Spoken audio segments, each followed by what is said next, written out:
Balik lagi di Intermezzo, banyak info nggak bikin kepo. Di segmen yang sekarang ini kita mau ngobrol lebih lanjut dengan satu lagi narasumber. Betul. Reza, seorang pakar holistik yang akan membicarakan berhubungan dengan kanker payudara, pemirsa. Selamat datang Mbak Diwin Hartono. Tepuk tangan dong, sudah datang nih Mbak Diwin Hartono.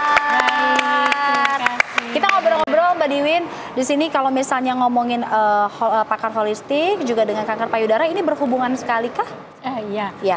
Jadi mungkin tadi kita juga udah ngobrol sama Mbak Mima, sama Mbak Mita bahwa setiap penyandang atau survival atau lagi menderita kanker itu pasti ada satu faktor-faktor psikologis yang mereka rasakan juga. Nah, penyembuhannya bisa dari mana? Pasti yang paling utama adalah dari diri sendiri. Itu yang disebut sebagai self healing.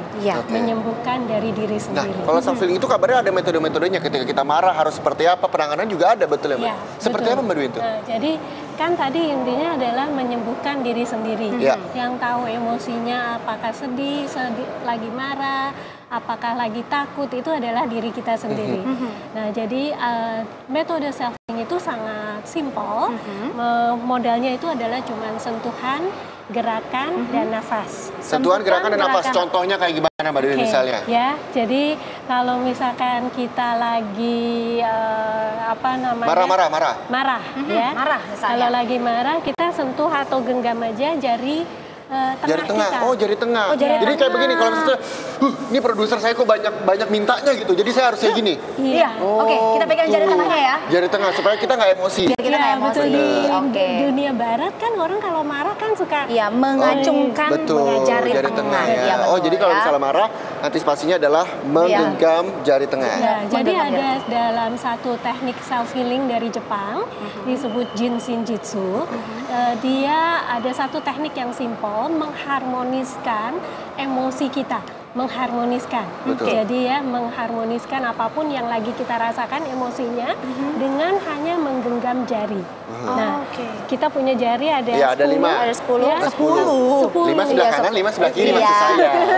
Bisa aja melesetnya. Yang kita genggam cuman 5 aja. Oh, cuma 5. Pertama, jempol, ibu jari itu ibu jari untuk worry atau khawatir. Untuk khawatir. Ini gimana caranya?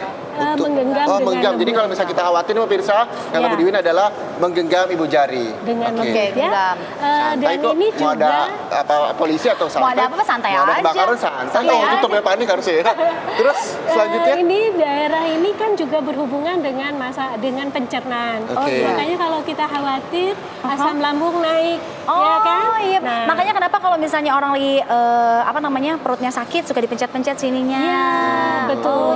Nah, terus kalau ibu telunjuk? Telunjuk itu berhubungan dengan ketakutan. Dan organnya adalah kantung kemih. Oh, saya kira kantung saku ini tiap bulan. Itu ketakutan ya, bukan? Ketakutan yang lain. Ketakutan yang lain. Vitamin D. Iya, vitamin D. Iya, duit. Betul. Bukan Diwin ya? Bukan Diwin. Bukan. Oke. Selanjutnya? Yang tadi kita jari tengah untuk marah. Itu untuk ke daerah liver. Kalau jari manis? Jari manis itu adalah untuk kesedihan. Daerahnya ke paru-paru. Makanya orang kalau lagi nangis gitu kan ya. Nah, itu kerja paru-paru. Oh, Nana tuh pegang terus jari manis ya. Biar aku nggak sedih ya. Betul. Nah, terus kalau kelingking itu adalah kelingking untuk ke rasa ngoyo, ambisi, itu ke daerah jantung. Makanya kita suka dengar kan ada orang kadang-kadang habis olahraga karena memompa jantungnya kan. Langsung sambil lari terus collapse. Stroke, ya kan? Makanya disarankan untuk pegang kelingking.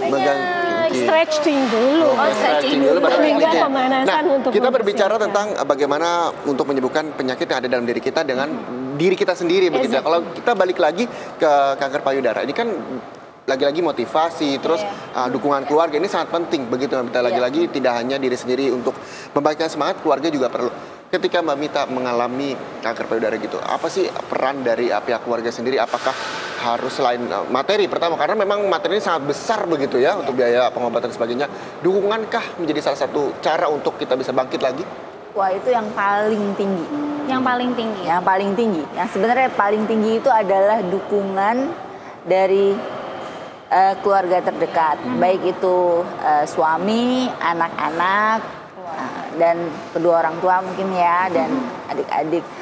Justru mungkin kalau ke orang tua, kalau di usia seperti gini kan berarti kita punya orang tua udah lebih tua ya. Betul. Iya. Nah jadi justru saya harus banyak menutupi. Oke. Oke.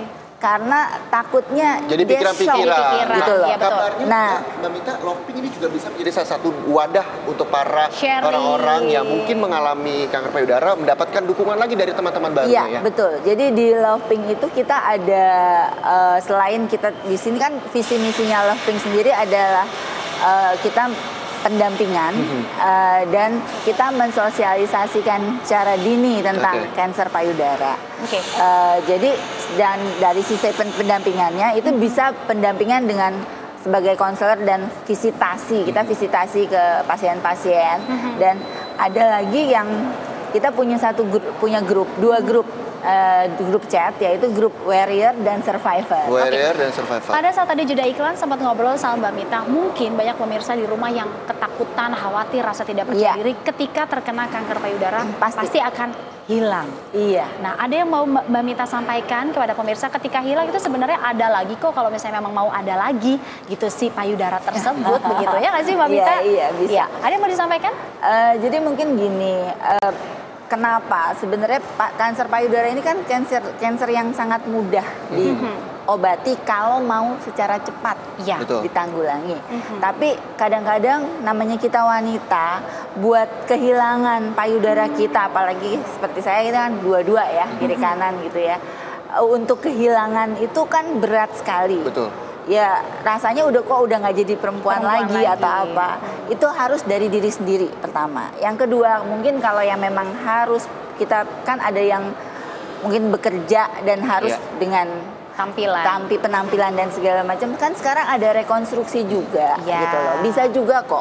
Kalau jadi misalnya semuanya bisa asal tahu bagaimana caranya begitu ya. Yang paling penting sebenarnya dihilangkan dulu itu penyakitnya. Jangan takut buat dioperasi. Yang penting sehat dulu. Sehat dulu. Kalau pada saat menghilangkan penyakit Mbak Mima, pada saat itu apa sih yang dirasakan ketika memang menjadi salah satu yang ini punya kodrat wanita, tapi pada saat itu saya sudah mengalami penyakit kanker payudara. Pada saat itu apa sih yang dirasakan dan gimana cara membaginya selain tadi keluarga? Begitu, apakah peran-peran orang-orang di sekitar kayak Love Pink ini juga cukup membantu kah? Iya, oke. Waktu pertama terdiagnosa, saya juga mengalami yang namanya kegalauan gitu ya dari dalam diri sendiri. Cuman itu nggak lama, mungkin ada seminggu. Setelah itu saya bangkit kembali dengan semangat dan support dari orang sekeliling yang saya sayangi juga. Kemudian saya bergabung dengan Love Pink. Love Pink ini banyak banget manfaatnya buat saya gitu. Dan memberikan edukasi juga terkait dengan penyakit kanker payudara tersebut iya, ya.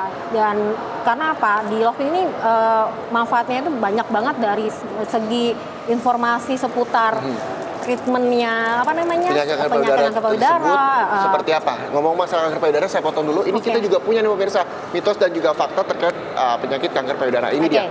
Kita jawab sama-sama ya, Mbak Mita, Mbak Mima, Mbak Diwin. Ini dia mitos dan fakta kanker payudara. Yang pertama, bisa berkawat. Sebabkan kanker payudara. Betul mitos atau fakta? tidak? Mitos Itu Ini hanya mitos. Ya. Ternyata tidak berkawat pun kalau memang sudah terkena mungkin bisa terkena begitu ya. Yang kedua kita lihat menekan payudara terlalu keras bisa picu kanker payudara. itu juga mitos. Mitos ya. Mitos. Oke, baiklah. Selanjutnya ada lagi. Yang ketiga, implan payudara sebabkan kanker. Enggak juga. Kalau ini sih enggak ya. Mitos ya berarti ya? Masih mitos. Ini masih mitos. Oke, Selanjutnya, baik. Selanjutnya ada lagi. sudah cukup ternyata. Sudah cukup. Nah, Oke, tadi baik. ngomong masalah mitos dan fakta ini juga ada yang bertanya begitu mitos dan fakta, laki-laki benar nggak sih bisa terkena juga Mbak kanker Mita? payudara? 1% dari laki-laki terkena kanker payudara, memang benar.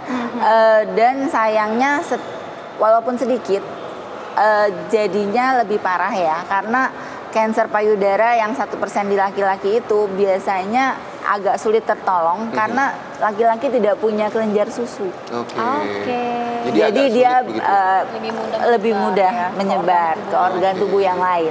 Oke, baiklah. Kita nanti masih akan ngobrol-ngobrol mengenai seputar kanker payudara ini, pemirsa. Makanya Anda jangan kemana-mana, tetap di Intermezzo. Banyak info, gak bikin kepo. Semangat!